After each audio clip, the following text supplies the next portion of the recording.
அபி வந்து எடுத்த ஆர்டர் வந்து சூப்பரா வந்து ரெடி பண்றாங்க. அந்த ஆர்டரால வந்து ரொம்ப சந்தோஷப்படுறாங்க. அபி வீட்ல உள்ளவங்ககிட்ட எல்லாம் சொல்றாங்க, சீக்கிரமாவே வந்து கல்யாணத்துக்கு எல்லா ஏற்பாடும் பண்ணிடுங்கப்பா. எந்த பிரச்சனையும் கிடையாது. நம்ம நல்ல மாரி வந்து நம்ம அனு வந்துக்கு நகையெல்லாம் போட்டு சூப்பரா கட்டி குடுப்போம்." அப்படின்னு சொல்றாங்க. உடனே வீட்ல உள்ளவங்களும் ரொம்ப சந்தோஷப்படுறாங்க. "அப்படியா?" அப்படின்னு சொல்லிட்டு அடுத்து வந்து ஆர்டர் ரொம்ப நல்லா பண்ணிட்டுருக்காங்க. அப்போ வந்து நம்ம வந்து ராகவ பார்க்குறாங்க.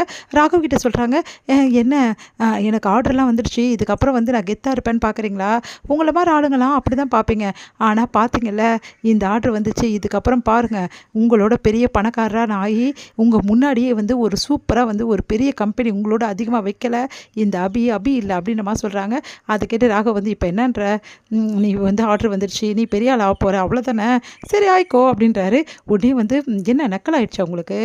நீ தானம்மா வந்து சொன்ன" அப்படின்றாரு.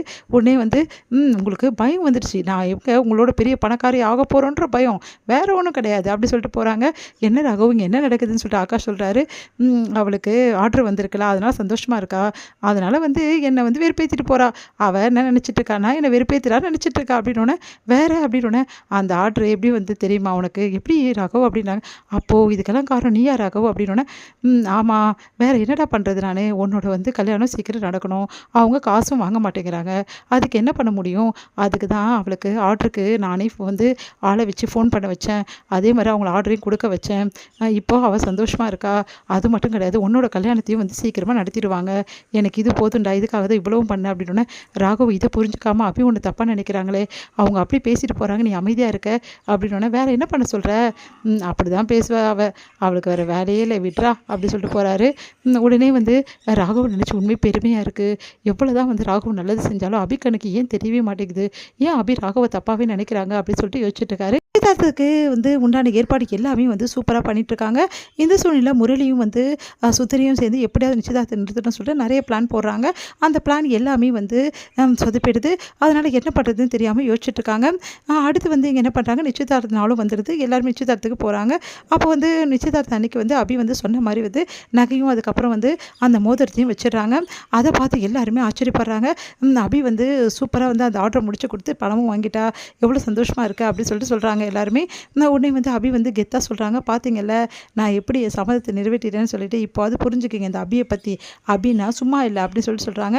இதெல்லாம் பார்த்து ராகவ் வந்து அப்படியே பார்க்குறாரு. "என்னப்பா உங்களுக்கு பயம் வந்துருச்சோ? நான் எங்க உங்களோட பணக்காரன் ஆயிடுவேன். ஐயோ! அம்மா, தாயே என்னை விட்டுரு." அப்படின்றாரு. அடுத்து வந்து அபி வந்து ரொம்ப சந்தோஷமா இருக்காங்க. அந்த டைம்ல வந்து நிச்சயதார்த்தமும் நல்லபடி முடியுது. அதனால வீட்ல எல்லாருமே ரொம்ப சந்தோஷம் அடைகிறாங்க. ச்சே! இந்த மாரி ஆயிடுச்சே! நிச்சயதார்த்தமும் நடந்துச்சு. இப்ப என்ன பண்றது? எப்படியாவது கல்யாணத்த நிப்பாட்டணும் அப்படின்னு சொல்லிட்டு சுந்தரியும் வந்து முரளியும் யோசிக்கிறாங்க. இந்த சூழ்நிலை அபிக்கு ஒரு விஷயம் தெரிய வருது. ராகவ் தான் இந்த உதவிகளெல்லாம் பண்ணியிருக்காரு. இந்த மாரி நிச்சயதார்த்தம் நடக்கிறதுக்கு காரணமே ராகவ் தான். அவர் தான் அந்த ஆர்டர வந்து அபிக்கு வந்து வாங்கி குடுத்துருக்காருன்ற விஷயத்த வந்து அபி கண்டுபிடிக்கிறாங்க. அதெல்லாம் கேட்டு அபி அதிர்ச்சி அடைகிறாங்க. இவ்வளவும் பண்ணியிருக்காரா ராகவ்? நான் அவர இவ்ளோ வெறுப்பேத்துனேன். ஆனா அவர் எவ்ளோ நல்லது பண்ணியிருக்காரு அப்படின்னு சொல்லிட்டு ராகவ தேடி போறாங்க. ராகவ் கிட்ட, "ஏன் இப்படிலாம் பண்ணீங்க? ஏன் என்கிட்ட உண்மைய சொல்லல?" அப்படின்னு சொல்லிட்டு கேட்குறாங்க. ராகவ் சிரிக்கிறாரு. சரி, இப்போ உண்மை தெரிஞ்சு போச்சு. இப்ப என்ன பண்ண போற?" அப்படின்னோனே, சாரி, உங்கள நான் ரொம்ப ஓவரா பேசிட்டேன். Very sorry." அப்படின்றாங்க.